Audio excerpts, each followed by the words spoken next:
A continuación vamos a entrar ya en materia, en el tema del equilibrio, dedicándonos en primer lugar a los sistemas más sencillos, que son los sistemas gaseosos ideales.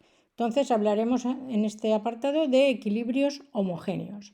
¿Qué significa homogéneo? Que todas las especies están en la misma fase. En este caso, todas las sustancias van a ser gases ideales. Por ejemplo, esta reacción genérica, como veis, ya hemos puesto la misma de antes, pero con todas las sustancias en estado gaseoso. ¿Qué es lo que se cumple durante o en cualquier instante en el que esta reacción se está produciendo hasta que se alcanza el equilibrio? Pues la ecuación que describe este proceso a una temperatura dada y en un instante cualquiera se llama isoterma de reacción. Y la isoterma de reacción viene dada por esta expresión, que dice que la variación de energía libre del sistema en cualquier instante es igual a la que tendría en estado estándar más RT logaritmo neperiano del cociente de las presiones de todas las sustancias. En el numerador los productos elevados a sus coeficientes estequiométricos y en el denominador las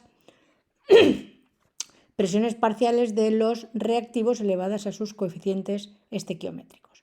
Para hacerla un poquito más simple, si agrupamos el cociente de presiones en una magnitud denominada Q, tendríamos esta ecuación para la isoterma de reacción. Q es lo que denominamos cociente de reacción y es una magnitud que cambia con el tiempo porque van cambiando las presiones a medida que la reacción transcurre hasta alcanzar el equilibrio.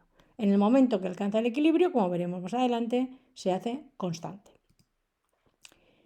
Bien, como decía, cuando se alcance el equilibrio, ¿qué es lo que va a ocurrir? Condición general, incremento de G0 y el cociente de reacción Q se va a hacer constante. Y entonces, en ese instante, en el equilibrio, la vamos a llamar al cociente Kp, K sub P, ¿de acuerdo? Bueno, pues pongamos la isoterma de reacción, pero en el momento del equilibrio. Aquí tenéis la misma de antes. Fijaros que ahora el cociente de presiones tiene un subíndice que dice EC porque se refiere a las presiones de todas las sustancias en el instante del equilibrio. Como la condición es que sea cero, igualamos a cero esta ecuación. Y al cociente, que antes en otro instante cualquiera que no es el equilibrio se le llama Q, cociente de reacción, y que varía, ahora cuando se alcanza el equilibrio ya no varía, es una constante, la constante de equilibrio termodinámica. Bien, pues entonces esto lo podemos poner de esta otra manera. Incremento de G estándar más RT neperiano de Kp es igual a 0. Y ahora podríamos despejar.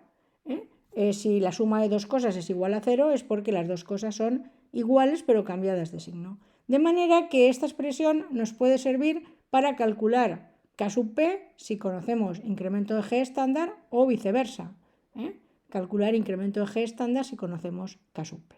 Bien, cualquiera de las dos es la misma, simplemente despejada, con lo cual, con conocer una, la otra puede salir despejando, ¿vale? Bueno, por tanto, tenemos dos formas de calcular la constante de equilibrio K sub P. Una, a través de conocer las presiones, en este caso, de todas las sustancias en instante de equilibrio.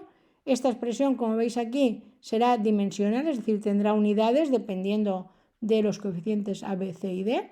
Lo veremos en problemas. Y esta otra en la que la constante de equilibrio se relaciona directamente con una magnitud termodinámica como es el incremento de G en estado estándar. Bien, RT y R, pues ya veremos que tendrá que ser los valores que hemos visto en el tema 3. ¿Qué consecuencias tienen estas expresiones? Porque esto es lo que más me interesa. No que sepamos las ecuaciones, sino lo que implican. Pues vamos a ver. ¿Qué pasaría si incremento de G estándar es un número muy grande? Atención, mucha gente dice, la reacción no es espontánea. No, perdón, la reacción no es espontánea y no ocurre si incremento de G, no el estándar, es positivo. Pero este es el estándar. Bueno, si el incremento de G es muy grande, si este número, vamos a la ecuación 2 de las dos que hay arriba, es muy grande, lo que significa es que este término es negativo y el neperiano es de un número más pequeño que la unidad. K sub P es menor que la unidad.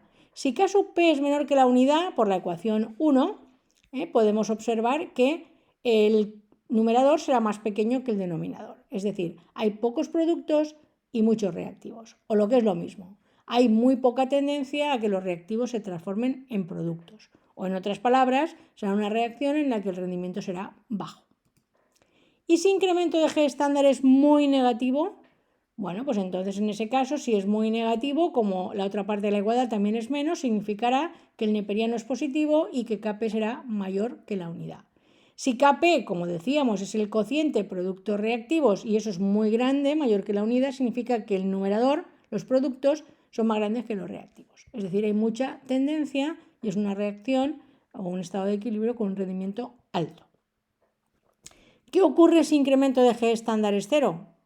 Pues no significa nada. Hay mucha gente que contesta cuando hagamos las cuestiones que incremento de G estándar cero significa equilibrio. No, equilibrio es incremento de G. Incremento de G estándar igual a 0 solo significa, si nos vamos a la ecuación 2, que Kp vale 1. Neperiano de 1, 0, pues ya está. Kp1, ¿qué significado puede tener? Nada. Es un caso muy raro, pero no significa nada. Es decir, que el numerador dividido entre el denominador sea 1 justamente. Eso no significa nada. Cuando la gente dice incremento de G0 es 0, es un estado de equilibrio, eso significaría que todos los equilibrios tendrían Kp1 y eso no es cierto. Uno puede alcanzar un equilibrio con una Kp diferente de 1. Bien, otra cosa importante, lo digo para cuando hagamos cálculos. Kp siempre es un número positivo, siempre. No hay Kp's negativas porque el cociente de cantidades no puede ser nunca negativo. O se ha producido cantidad de A, B, C y D o no se ha producido nada, pero nunca negativo. Y su valor, es decir, el número que tenga, va a depender de incremento de G estándar. Incremento de G estándar, a su vez, vimos en el tema 3, depende de la temperatura. Por lo tanto, eso significa que Kp también. Es decir, aunque sea una constante, es una constante a una temperatura, pero su valor constante cambiará a otro número cuando cambie la temperatura. Esto es muy importante en este tema. Bien, que tenemos dos formas de determinar Kp, ya lo hemos dicho al principio, según los datos que nos den, y que la relación que se establece en la ecuación es entre K sub P e incremento de G estándar, pero no con otras constantes de equilibrio, como veréis después. Es decir, no vale poner donde pone Kp, K sub C u otra constante que nos dé la gana. No, es con Kp. Y no vale tampoco poner incremento de G no estándar. O sea, no es verdad. La relación entre Kp es con incremento de G estándar. Bien, otra cosa importante del tema va a ser saber en qué sentido evoluciona una reacción que al inicio no está en equilibrio. Esto nos va a ser fundamental para hacer problemas. Bueno, pues vamos a verlo. Pongamos la isoterma de reacción, que es en un instante cualquiera, la primera expresión que tenéis ahí, y luego en el estado de equilibrio la relación que acabamos de ver. Bien, ¿qué pasa si ahora sustituimos incremento de G estándar de la segunda en la primera?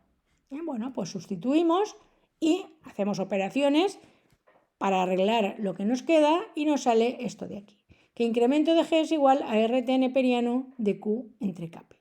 Muy bien, pues entonces, simplemente calculando Q y comparándolo con K sub P, sabremos en qué sentido evoluciona una reacción que no está en equilibrio. Esta es la forma más rigurosa de saberlo.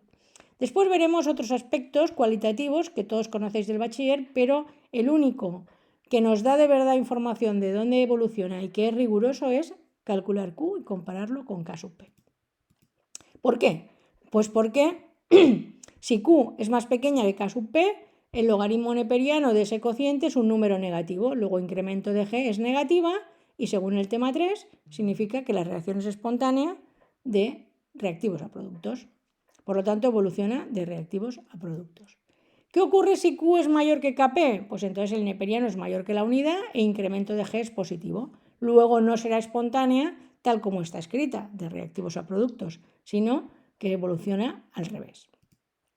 ¿Y qué ocurre si Q y Kp son iguales? Justo el neperiano sería 1, incremento de G0 y estaríamos en equilibrio. Lo que ya hemos dicho varias veces. Incremento de G0 significa que el cociente de reacción es constante.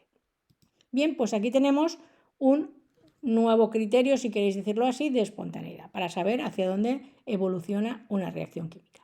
Bien, si queréis verlo con una imagen, vamos a poner en el centro Kp y si Q, fuera menor que Kp, pues entonces evolucionará hacia Kp, hacia el estado de equilibrio, es decir, hacia la derecha de reactivos a productos. Pero si Q fuera mayor que Kp, pues entonces evoluciona para llegar al equilibrio desde productos a reactivos. Bien, otras expresiones que también van a ser muy prácticas de la constante de equilibrio y que todos conocéis, o por lo menos algunas de ellas, son las siguientes. La constante de equilibrio en función de las concentraciones se llama K sub C y es un cociente de todas las especies que están involucradas en el equilibrio, pero con concentraciones. Productos entre reactivos elevados a sus coeficientes estequiométricos. Bien, ¿cuál es la relación entre K sub C y K sub P? En la pizarra, cuando estemos en clase, os la voy a deducir, pero para que la tengáis ya, esta es la relación que seguramente todos conocéis. K sub P es K sub C RT elevado a incremento de N. Esta es la única ecuación del tema donde R puede valer 0,082 atmósferas litro. ¿Por qué? Porque se deduce, como veremos en clase, a partir de P por V nRT. Por lo tanto, esta R en esta expresión, solo en esta expresión, vale 0,082. Y en función de las fracciones molares, esta puede que no la hayáis visto en bachiller, pero la contamos ahora porque nos va a hacer falta. Pues se llama K sub X, fracciones molares se designan por X. Entonces estarán las fracciones molares de productos entre reactivos elevadas a sus coeficientes estequiométricos. Si hablamos de fracciones molares, pues tendremos una relación con Kp a través de la presión total, que es esta de aquí. Incremento de N sigue siendo lo de siempre. Diferencia de moles gaseosos, productos menos reactivos, coeficientes estequiométricos. Muy bien. Esta es la única que podría cambiar con la presión total. Bueno, lo más importante que me interesa que sepáis es que si en un equilibrio o en una reacción química incremento de N vale 0, diréis los mismos moles gaseosos en productos que en reactivos, entonces todas las constantes son iguales, tienen el mismo valor, son adimensionales, no tienen unidades y además, luego lo veremos en problemas, el volumen del recipiente no va a influir en el proceso.